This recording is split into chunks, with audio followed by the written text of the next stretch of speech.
Hey, hon. Did you have a good shower? I'm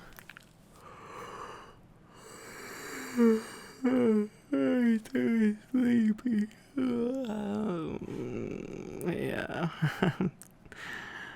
I'm dead.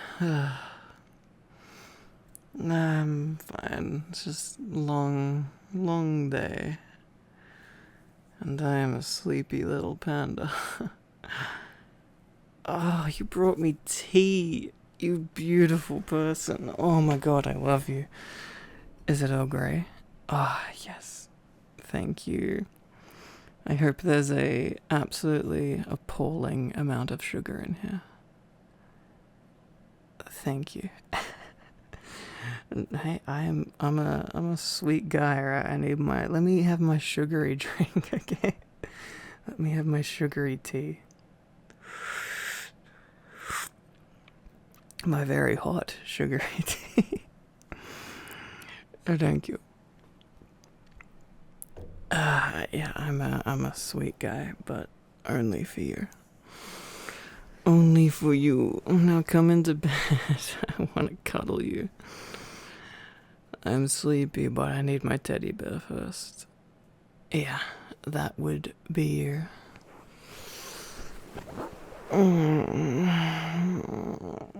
Baby. Sorry. You're just so soft and you smell so good.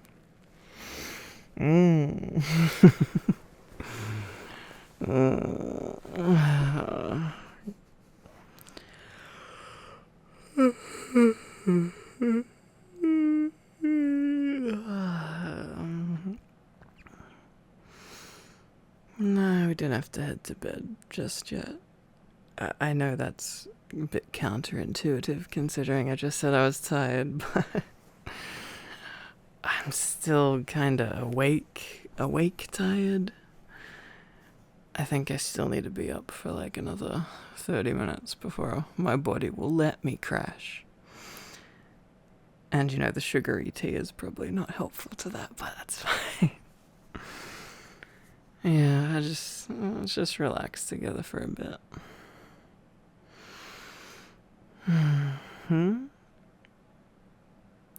Oh, yeah, we could continue reading The Hobbit. That could be cool. I could fit in the time pretty nice. I think it's over there on the nightstand. I cannot reach. Can you get it? Get it. Gimme. Thank you. I don't know how good my reading is gonna be. I'm too tired to comprehend the English language. I mean, you know how awful I am at it, normally. I don't think it's gonna improve any in this state. Oh, babe. Do you realize what's coming in this here book, in this little bookie book? Do you realize what chapter we're up to? And what is entailed in said chapter? I'm too tired to do this one. Oh no. Perhaps this was a poor choice. What, now you want to hear it? No, you don't. Oh, fine, okay. I mean, if anything was gonna knock me out to sleep, it's gonna be this.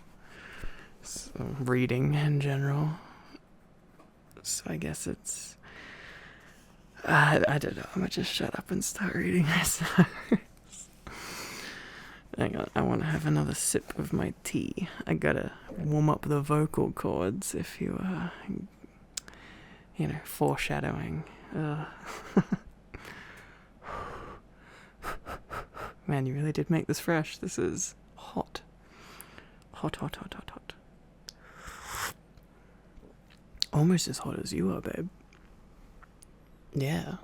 Hey, babe, you can't just come out of the shower and not expect me to call you hot like that. Come on, look at you. Yeah, that's what I thought now. Shush. Oh, just get comfy. Can you, Just sit like this, and then I can rest my head on your shoulder. I know it's usually the other way around, but I'm sleepy, and you are a comfy pillow. Is that okay? Yeah? Okay, thank you. Okay, let us begin, I suppose. Chapter 5. Riddles in the Dark. Woo, spooky.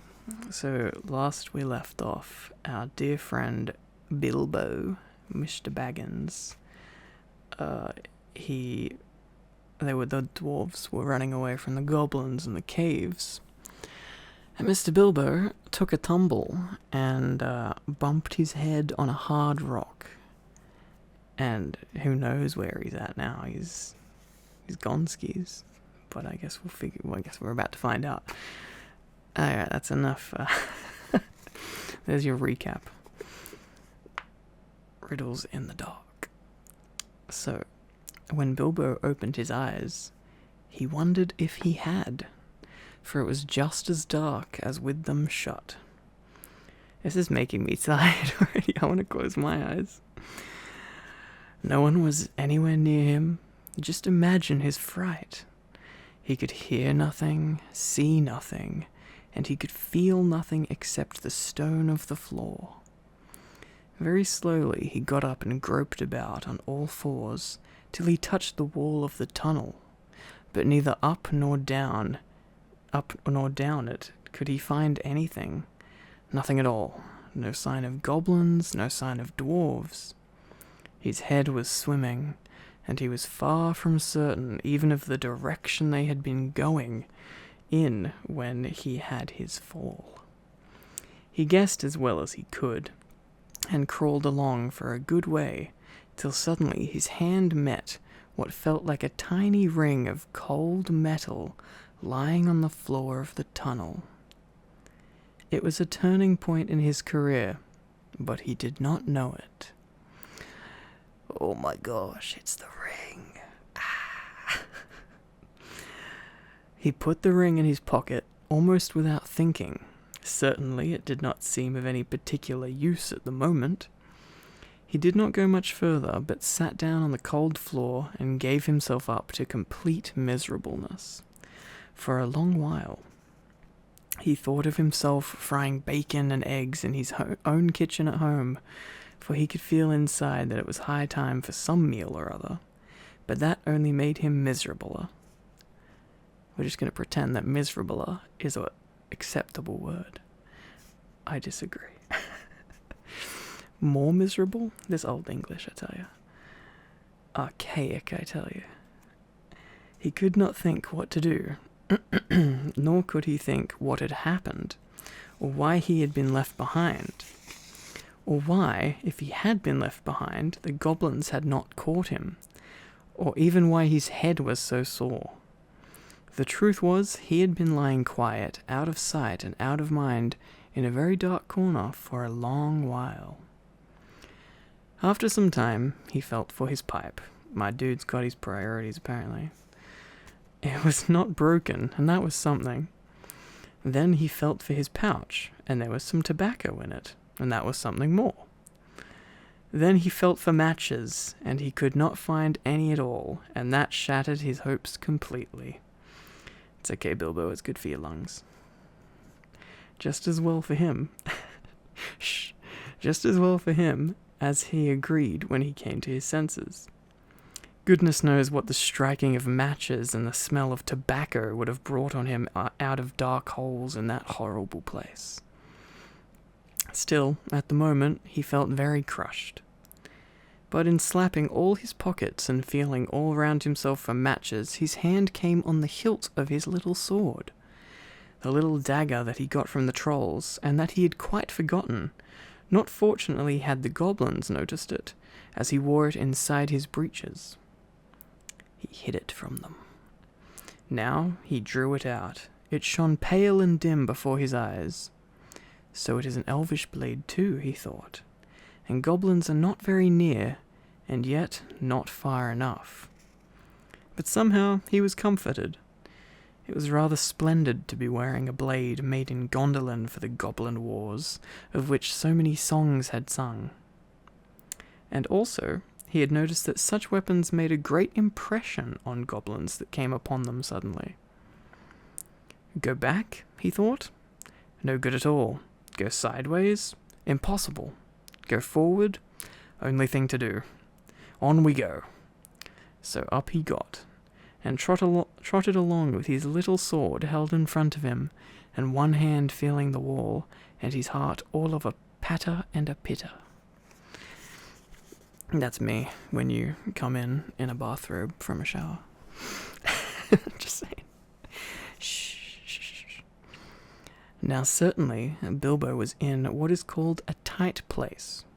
But you must remember it was not quite so tight for him as it would have been for me or you. Hobbits are not quite like ordinary people, and after all, if their holes are nice, cheery places and properly aired, quite different from the tunnels of the goblins. Wait, did I read that right? Hobbits are not quite like that, and after all, if their hole... I read it correctly. I'm just very tired. Forgive me. Still, they are more used to tunneling than we are, and they do not easily lose their sense of direction underground. This is going great, isn't it? This is not boding well for what's coming up. Not when their heads have recovered from being bumped. Also, they can move very quietly and hide easily, and recover wonderfully from falls and bruises, and they have a fund of wisdom and wise sayings that men have mostly never heard or have forgotten long ago. So they're real useful stuff to have there. Good sayings that'll get you out of a tight spot. I should have not liked to have been in Mr. Baggins' place all the same. The tunnels seemed to have no end.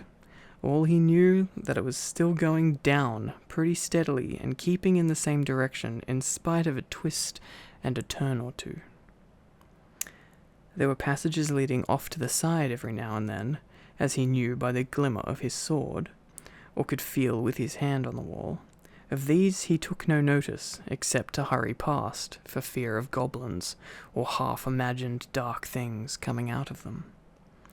On and on he went, and down, and still he heard no sound of anything, except the occasional whir of a bat by his ears, which startled him at first, till it became too frequent to bother about. I do not know how long he kept on like this, hating to go on, not daring to stop. On, until he was tireder than tired. It seemed like all the way to tomorrow and over it to the days beyond. Suddenly, without any warning, he trotted splash into water. Ugh, it was icy cold. That pulled him up sharp and short. He did not know whether it was just a pool in the path, or the edge of an underground stream that crossed the passage, or the brink of a deep, dark subterranean lake. The sword was hardly shining at all. He stopped, and he could hear, when he listened hard, drops dripping from an unseen roof into the water below. But there seemed no other sort of sound. This is making me thirsty. Let me have a sip of tea, if you don't mind. Sippy sip sip. Oh, that's good. Babe, you did an amazing job on this. Thank you. This is what I needed. Yes, very good. Excuse me. Thank you.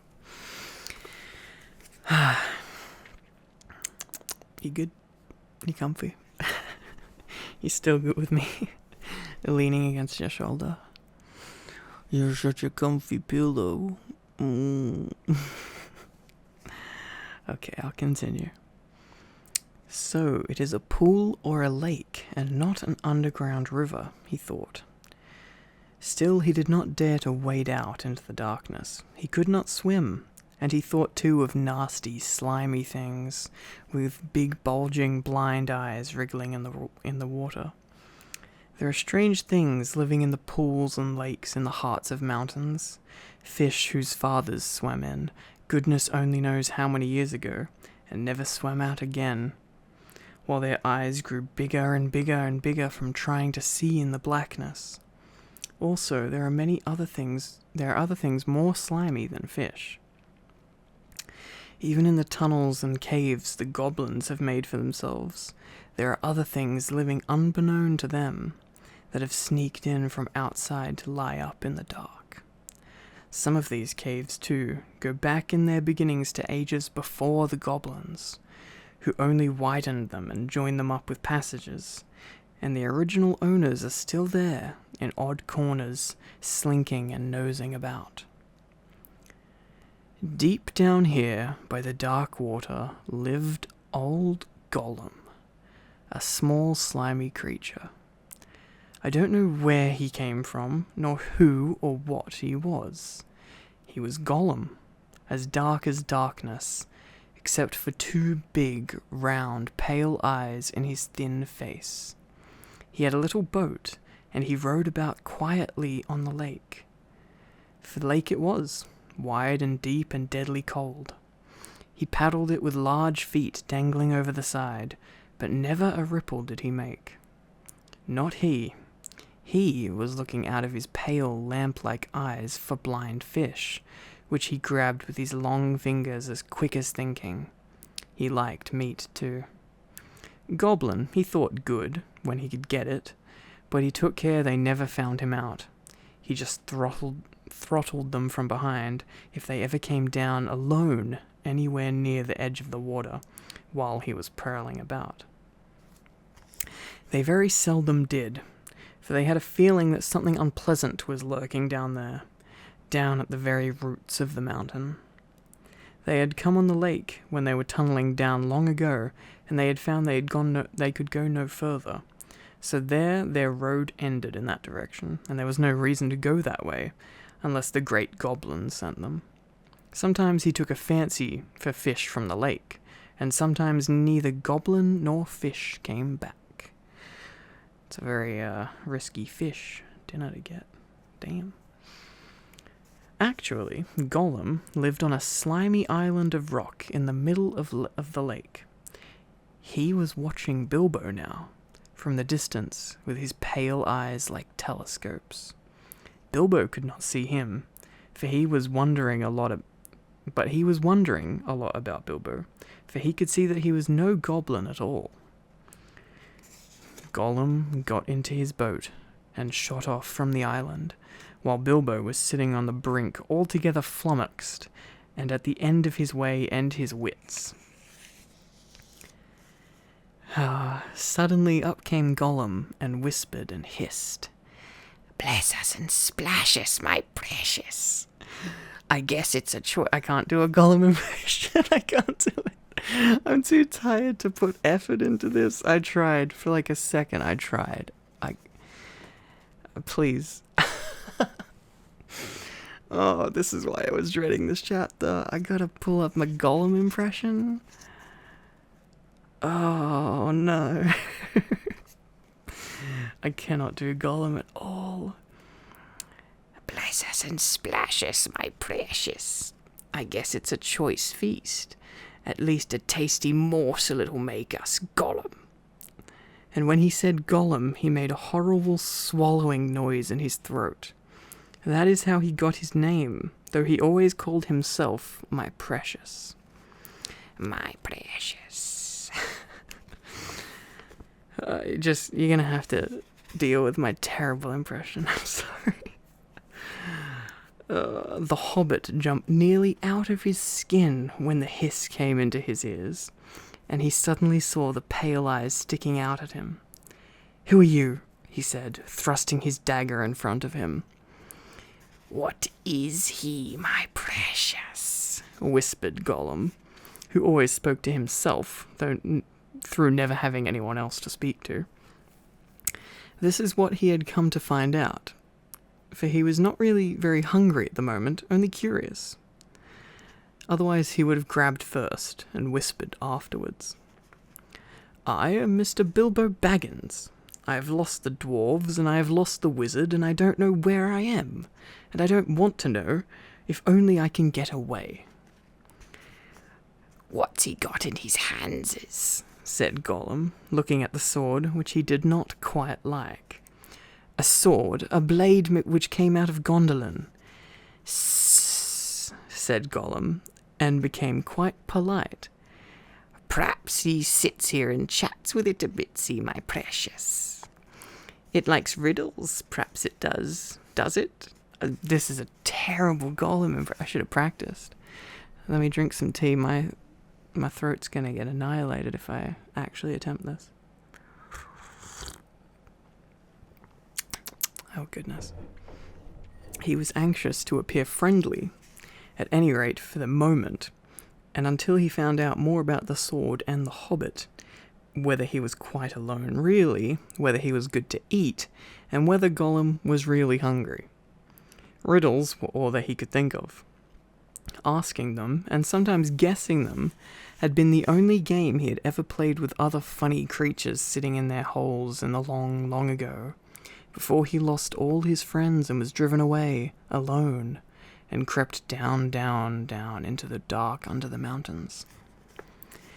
"Very well," said Bilbo, who was anxious to agree until he found out more about the creature, whether he was quite alone, whether he was fierce or hungry, and whether he was a friend of the goblins. "You ask first," he said, because he had not had time to think of a riddle. So Gollum hissed, "What has roots as nobody sees, is taller than trees. Up, up, up it goes, and yet never grows." It was all over the place. Shut up, shut up. "Easy," said Bilbo. Wait, before I read the answer, what do you think the answer to the riddle is? What has roots, as nobody sees, is taller than trees, up, up it goes, and yet never grows. Boom, boom, boom, boom, boom, boom, boom, boom, boom, boom, boom, boom, boom, boom, boom, boom, boom. Time's up. A mountain, I suppose. "Does it guess easy? It must have a competition with us, my precious. If Precious asks and it doesn't answer, we eats it, my precious. If it asks us and we doesn't answer, then we does what it wants, eh? We shows it the way out, yes." "All right," said Bilbo. This is a train wreck.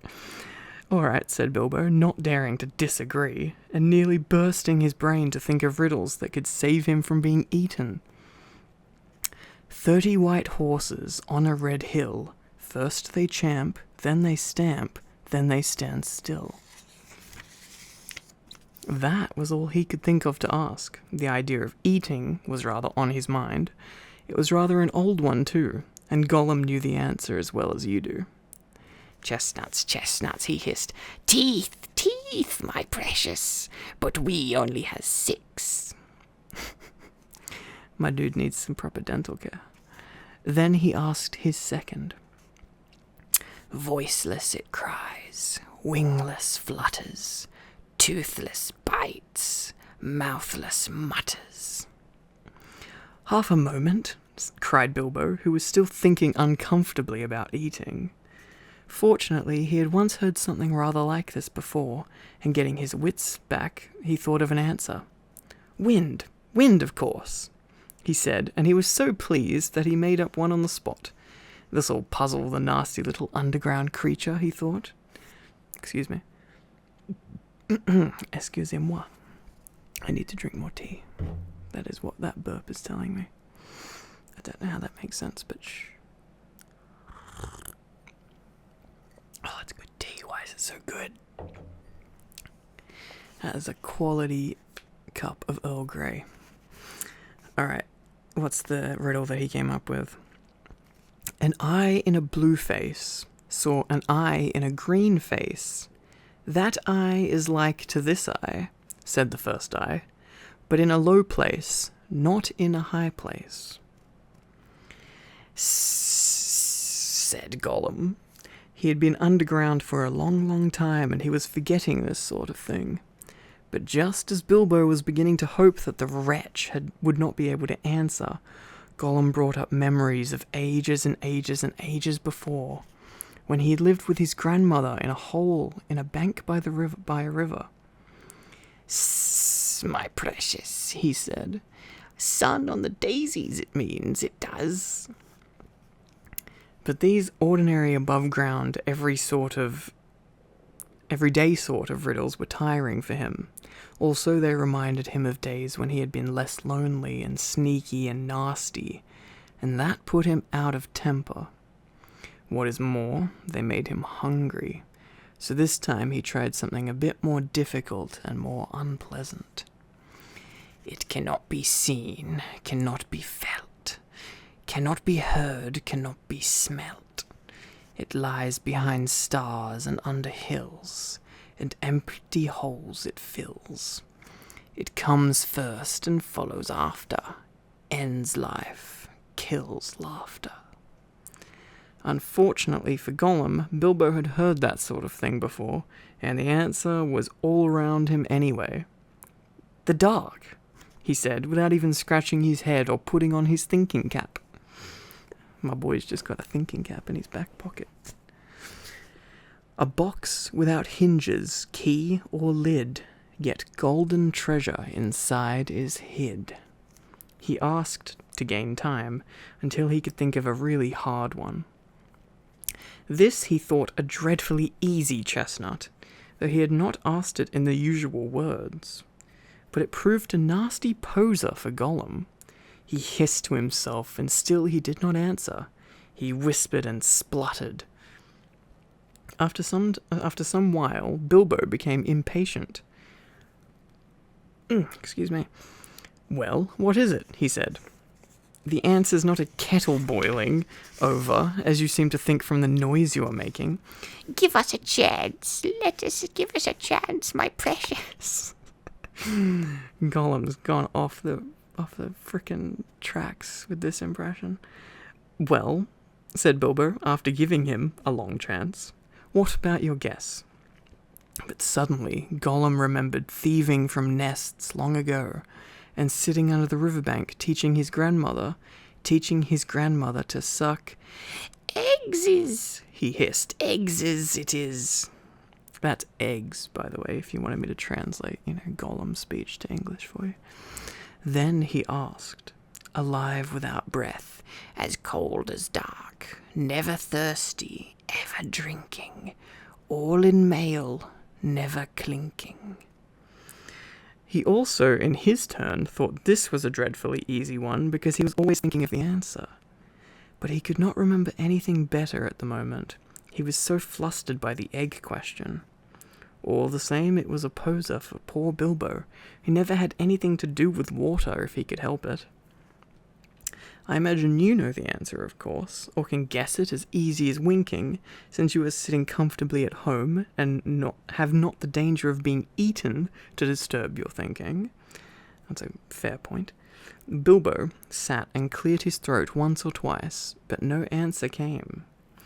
After a while, Gollum began to hiss with pleasure to himself. "Is it nice, my precious? Is it juicy? Is it scrumptiously crunchable?" He began to peer at Bilbo out of the darkness. "Half a moment," said the Hobbit, shivering. "I gave you a good long chance just now." "It must make haste, haste," said Gollum, beginning to climb out of his boat onto the shore to get at Bilbo. But when he put his long, webby foot in the water, a fish jumped out in fright and fell on Bilbo's toes. "Ugh," he said, "it's cold and clammy." And so he guessed. "Fish! Fish!" he cried. "It is fish!" Gollum was dreadfully disappointed. But Bilbo asked another riddle as quick as ever he could, so that Gollum had to get back into his boat and think. "No legs lay on one leg, 2 legs sat near on 3 legs, 4 legs got some." It was not really the right time for this riddle, but Bilbo was in a hurry. Gollum might have had some trouble guessing it if he had asked it at another time. As it was, talking of fish, no legs was not so very difficult, and after that the rest came easy. Fish on a little table, man at table sitting on a stool, the cat has the bones. That, of course, is the answer, and Gollum soon gave it. Then he thought the time had come to ask something hard and horrible. This is what he said. This thing all things devours, birds, beasts, trees, flowers, gnaws iron, bites steel, grinds hard stones to meal, slays kings, ruins town, and beats high mountain down. Poor Bilbo sat in the dark thinking of all the horrible names of all the giants and ogres he had ever heard told of in tales, but not one of them had done all of these things. He had a feeling that the answer was quite different, and that he ought to know it, but he could not think of it. He began to get frightened, and that is bad for thinking. Gollum began to get out of his boat. He flapped into the water and paddled to the bank. Bilbo could see his eyes coming towards him. His tongue seemed to stick in his mouth.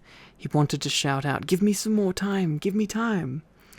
But all that came out with a sudden squeal was, "Time! Time!" Bilbo was saved by pure luck, for that, of course, was the answer. Gollum was disappointed once more. Now he was getting angry, and he was also tired of the game. It had made him very hungry indeed. This time he did not go back to the boat. He sat down in the dark by Bilbo. That made the Hobbit most dreadfully uncomfortable and scattered his wits. It's got to ask us a question, my precious. Yes, yes, yes. Just one more question to guess. Yes, yes, yes, said Gollum. Oh, I'm gonna drink some more tea. Oh, man. Thankfully this isn't the Lord of the Rings, otherwise I'd have to do a lot more Gollum. Clearly I need to practice. But Bilbo simply could not think of any question with that nasty, wet, cold thing sitting next to him and pawing and poking him. He scratched himself. He pinched himself. Still he could not think of anything. Ask us, said Gollum. Bilbo pinched himself and slapped himself. He gripped on his little sword. He even felt in his pocket with his other hand. There he found the ring he had picked up in the passage and forgotten about. "What have I got in my pocket?" he said aloud. He was talking to himself, but Gollum thought it was a riddle, and he was frightfully upset.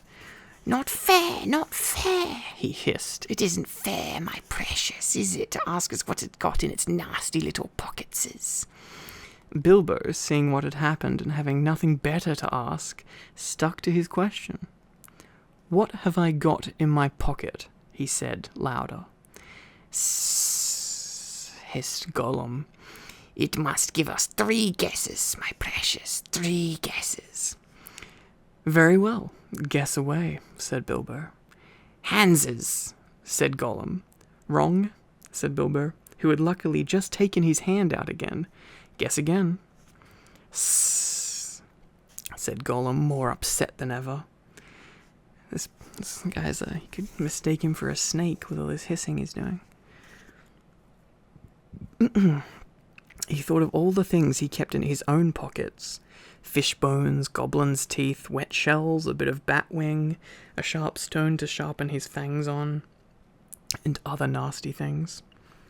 He tried to think what other people kept in their pockets. "Knife," he said at last. "Wrong," said Bilbo, who had lost his some time ago. "Last guess." Now, Gollum was in a much worse state than when Bilbo had asked him the egg question. He hissed and spluttered and rocked himself backwards and forwards and slapped his feet on the floor and wriggled and squirmed, but he still did not dare to waste his last guess. "Come on," said Bilbo, "I am waiting." He tried to sound bold and cheerful, but he did not feel at all sure how the game was going to end. whether Gollum guessed right or not. "Time's up," he said. "String or nothing," shrieked Gollum, which was not quite fair, working in 2 guesses at once. "Both wrong," cried Bilbo, very much relieved, and he jumped at once to his feet, put his back to the nearest wall, and held out his little sword. He knew, of course, that the riddle game was sacred, and of immense antiquity, and even wicked creatures were afraid to cheat when they played at it. But he felt he could not trust this slimy thing to keep any promise at a pinch. Any excuse would do for him to slide out of it. And after all, that last question had not been a genuine riddle according to the ancient laws. But at any rate, Gollum did not at once attack him. He could see the sword in Bilbo's hand. He sat still, shivering and whispering. At last, Bilbo could wait no longer. "Well," he said, "what about your promise? I want to go. You must show me the way." "Did we say so, my precious? Show the nasty little Baggins the way out. Yes, yes. But what has it got in its pockets, eh? Not string, precious, but not nothing. Oh no, Gollum." "Never you mind," said Bilbo. "A promise is a promise." "Cross it is, impatient, precious," hissed Gollum. "But it must wait, yes, it must.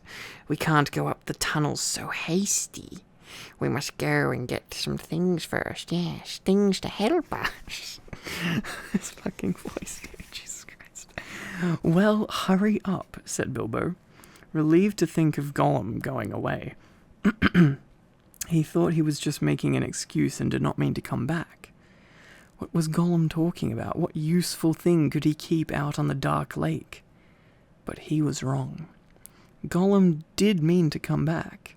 He was angry now and hungry, and he was a miserable, wicked creature, and he already had a plan. Not far away was his island, of which Bilbo knew nothing, and there in his hiding place he kept a few wretched oddments, and one very beautiful thing. Very beautiful. Very wonderful. He had a ring, a golden ring, a precious ring.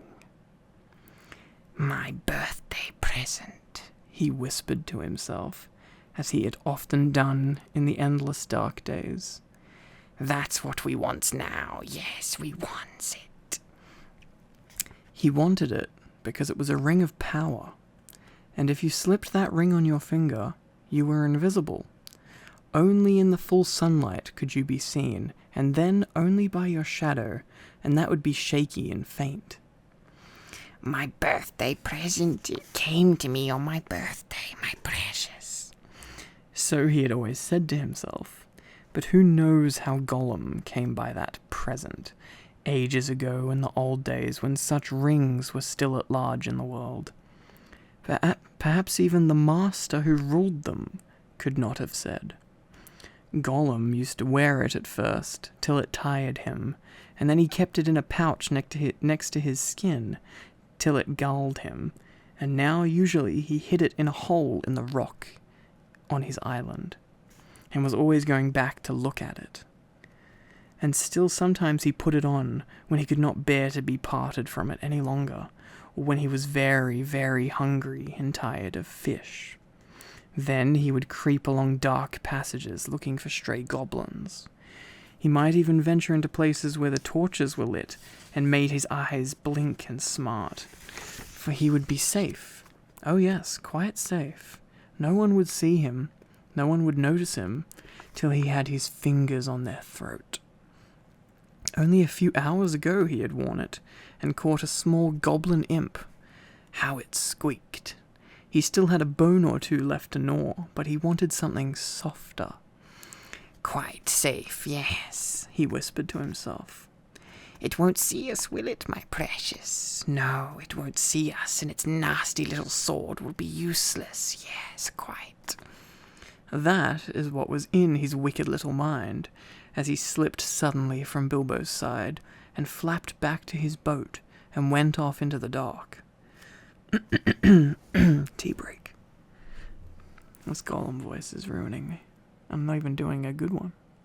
Could you imagine if I actually did a proper one?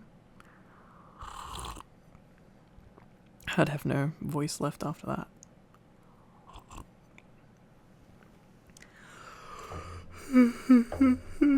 Sleepy, sleepy.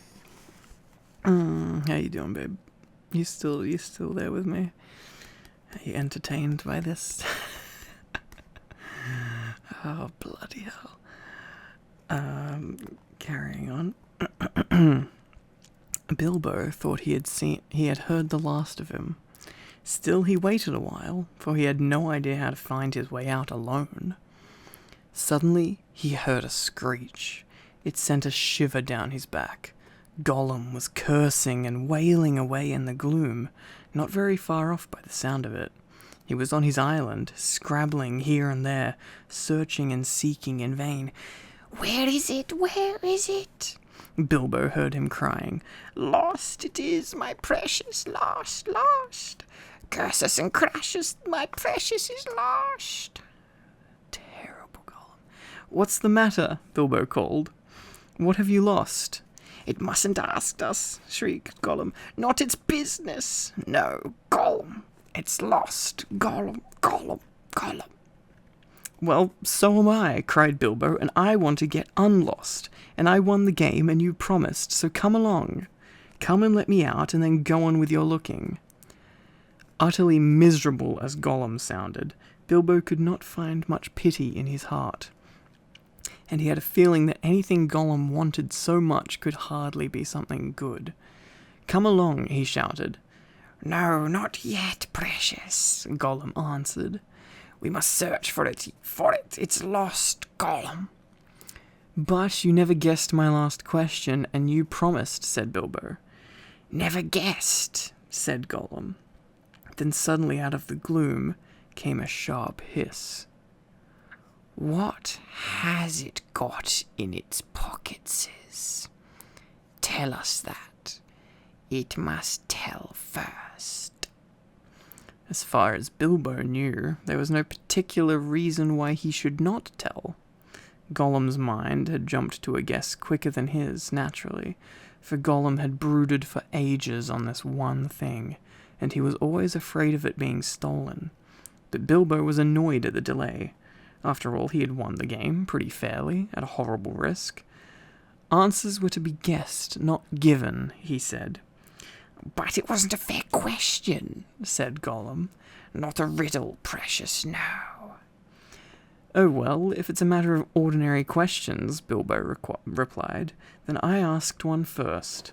What have you lost? Tell me that. What has it got in its pockets?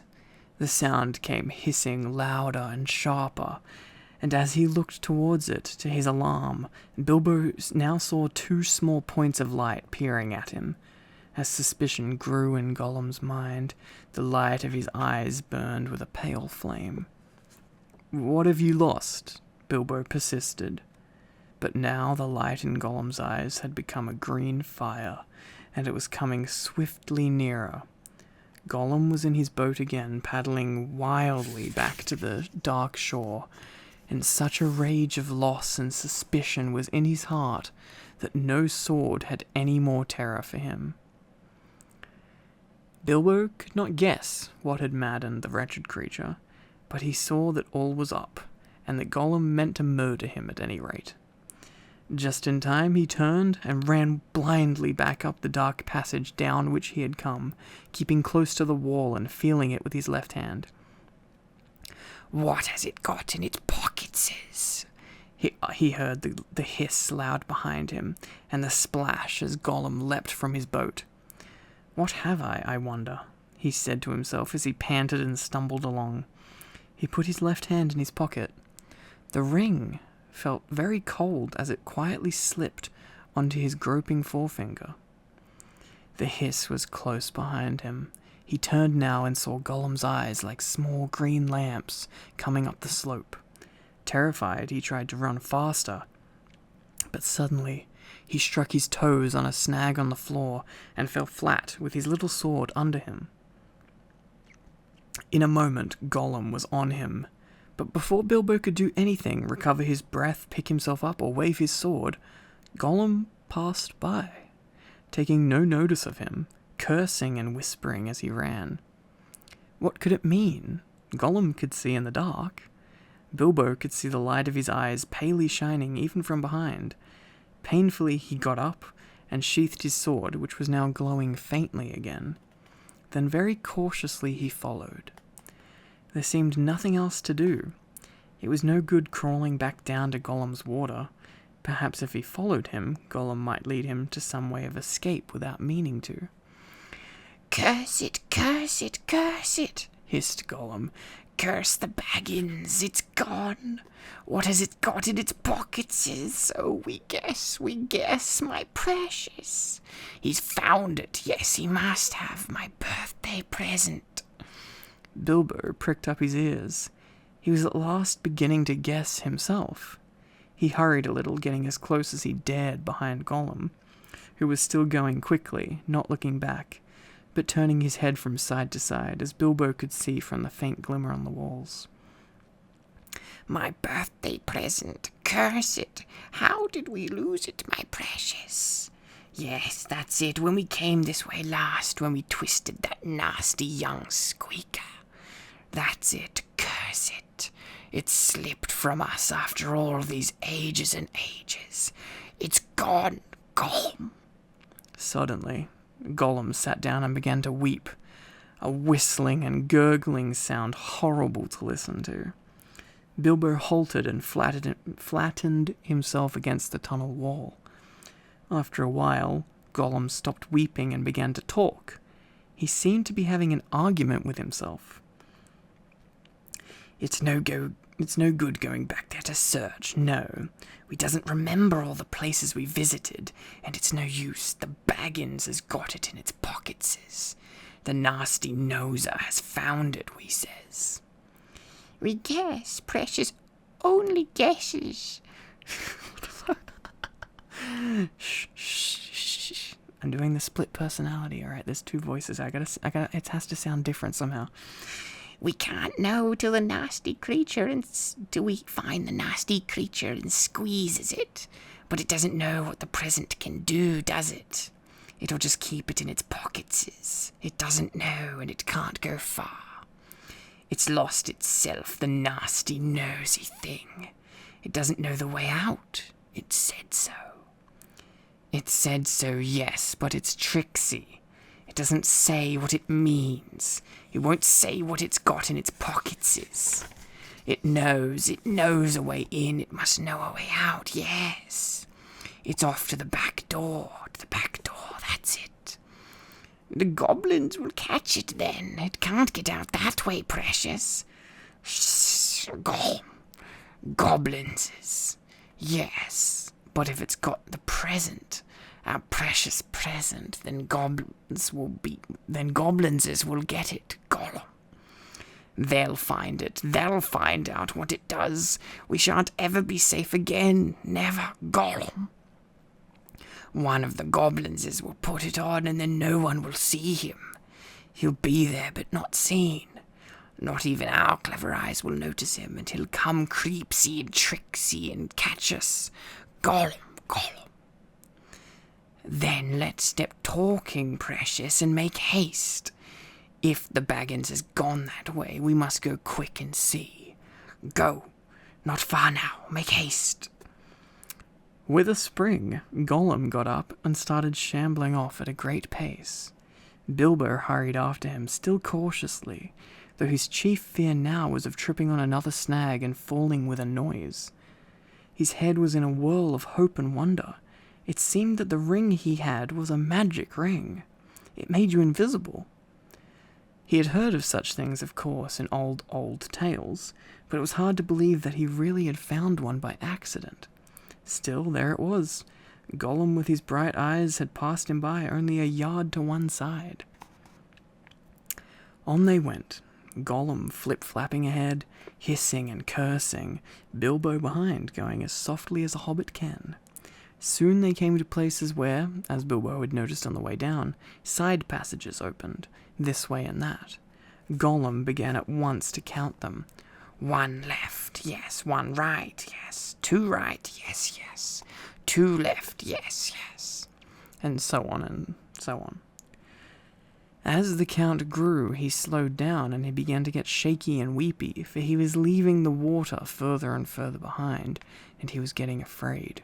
Goblins might be about, and he had lost his ring. At last he stopped by a low opening on their left as they went up. 7 right, yes. 6 left, yes, he whispered. This is it. This is the way to the back door, yes. Here's the passage. He peered in and shrank back. But we dursn't go in, precious, no, we dursn't.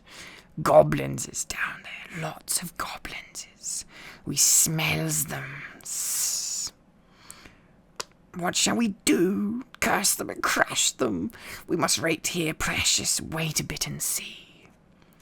So they came to a dead stop. Gollum had brought Bilbo to the way out, after all, but Bilbo could not get in. There was Gollum sitting humped right in the opening, and his eyes gleamed cold in his head as he swayed it from side to side between his knees. Bilbo crept away from the wall more quietly than a mouse, but Gollum stiffened at once, and sniffed, and his eyes went green. He hissed softly but menacingly. He could not see the Hobbit, but now he was on the alert, and he had other senses that the darkness had sharpened, hearing and smell. He seemed to be crouched right down, with his flat hands splayed on the floor, and his head thrust out, nose almost to the stone. Though he was only a black shadow in the gleam of his own eyes, Bilbo could see or feel that he was tense as a bowstring, gathered for a spring. I can't read. Though he was only a black shadow in the gleam of his own eyes, Bilbo could see or feel that he was tense as a bowstring, gathered for a spring. Bilbo almost stopped breathing, and went stiff himself. He was desperate. He must get away out of this horrible darkness, while he had any strength left. He must fight. He must stab the foul thing, put its eyes out, kill it. It meant to kill him. No, not a fair fight. He was invisible now. Gollum had no sword. Gollum had not actually threatened to kill him, or tried to yet.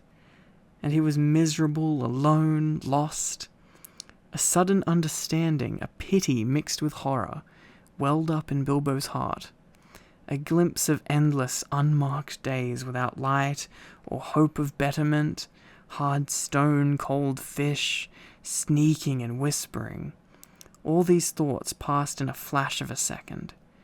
He trembled, and then quite suddenly in another flash, as if lifted by a new strength and resolve, he leaped. No great leap for a man, but a leap in the dark. Straight over Gollum's head he jumped, 7 feet forward and 3 in the air, indeed, had he known it. He only just missed cracking his skull on the low arch of the passage. Gollum threw himself backwards and grabbed as the Hobbit flew over him, but too late. His hands snapped on thin air, and Bilbo, falling fair on his sturdy feet, sped off down the new tunnel. He did not turn to see what Gollum was doing. There was a hissing and cursing, almost at his heels at first. Then it stopped. All at once there came a blood-curdling shriek, filled with hatred and despair. Gollum was defeated. He dared go no further. He had lost his prey, and lost, too, the only thing he had ever cared for, his precious. The cry brought Bilbo's heart to his mouth, but still he held on. Now faint as an echo, but menacing, the voice came from behind. Thief! Thief! Baggins! We hates it forever! Then there was silence. But that too seemed menacing to Bilbo. If goblins are so near that he smelt them, he thought, then they'll have heard his shrieking and cursing. Careful now, or this way will lead you to worse things. I think that's the end of me having to speak in a Gollum voice. You're safe now. It wasn't too bad. No, you don't have to. Please don't humor me. It was awful. Shush, Apple Watch. Now is not the time. Hush.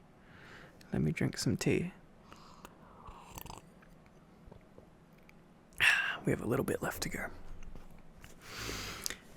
The passage was low and roughly made. It was not too difficult for the Hobbit, except when, in spite of all care, he stubbed his poor toes again, several times, on nasty jagged stones in the floor. A bit low for goblins, at least for the big ones, thought Bilbo, not knowing that even the big ones, the orcs of the mountains, go along at great speed, stooping low with their hands almost to the ground. Soon the passage that had been sloping down began to go up again, and after a while it climbed steeply. That slowed Bilbo down, but at last the slope stopped. The passage turned a corner and dipped down again, and there, at the bottom of the short incline, he saw, filtering round another corner, a glimpse of light. Not red light, as of fire or lantern, but a pale, out-of-doors sort of light. Then Bilbo began to run. Scuttling as fast as his legs would carry him, he turned the last corner and came suddenly right into an open space, where the light, after all that time in the dark, seemed dazzlingly bright. Really, it was only a leak of sunshine in through a doorway, where a great door, a stone door, was left standing open. Bilbo blinked, and then suddenly he saw the goblins. Goblins in full armor with drawn swords. Oh, wow. I am really tired. I can't say drawn swords. Sitting just inside the door and watching it with wide eyes and watching the passage that led to it. They were aroused, alert, ready for anything. Hope they're ready for me to fall asleep, because that is where I'm tracking right now.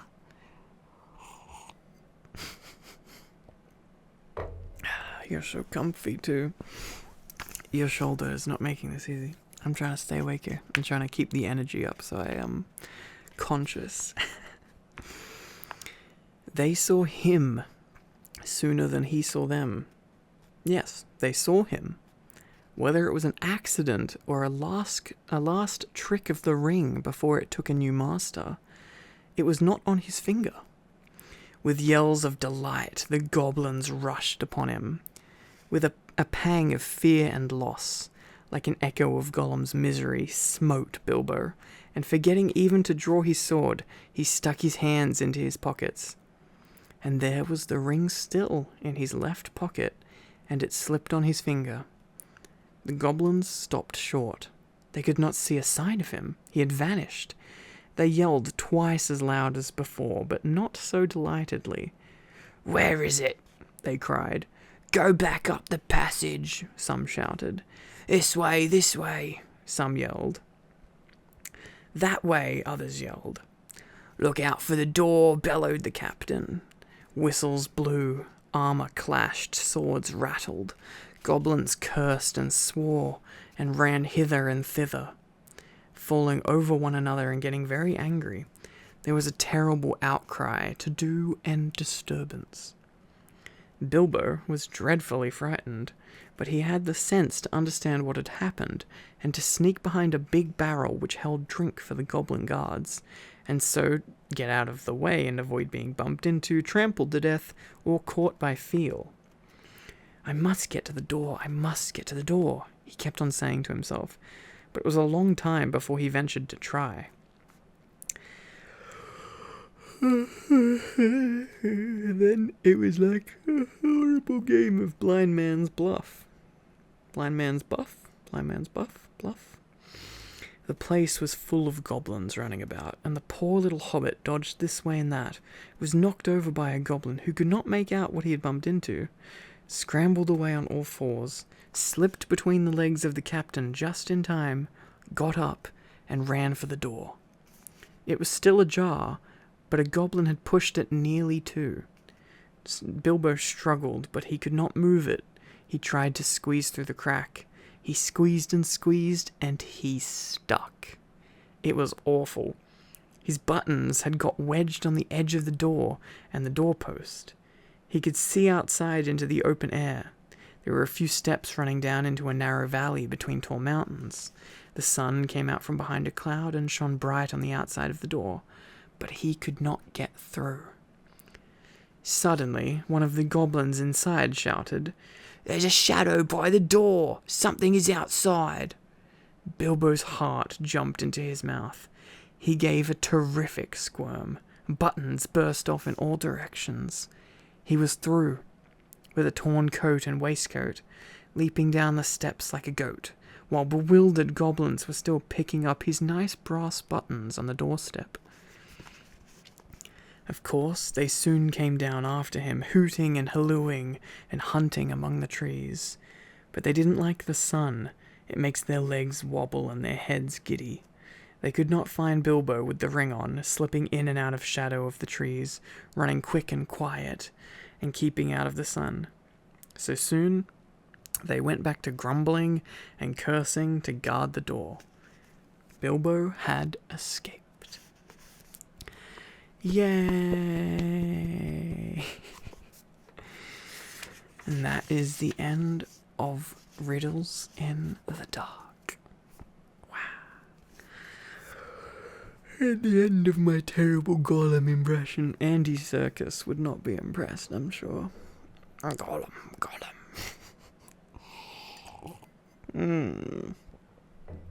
I am so tired now.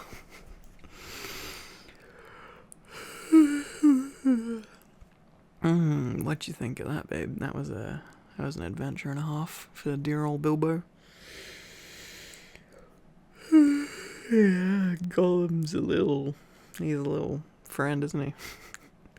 Okay, maybe not a friend. He's a little gremlin. You're a little gremlin. Cute little gremlin. I don't think Gollum's quite so cute though. Interesting backstory there, but you'd have to read Lord of the Rings to get a little bit more info on that chap's backstory. It's for another day.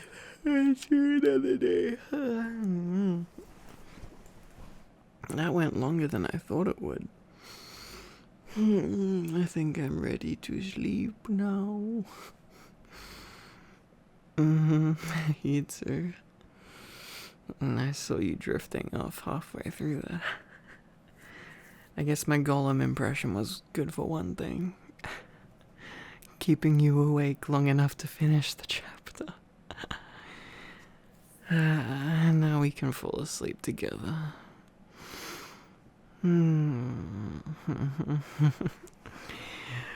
Alright, I'll get the light.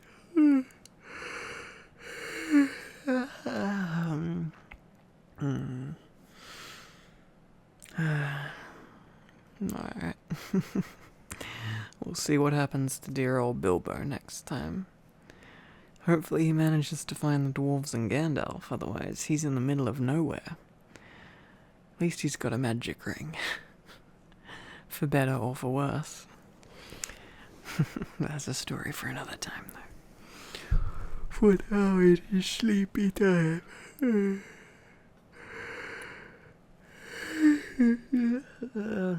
Okay. Love you, hon. Love you, honey. Good night.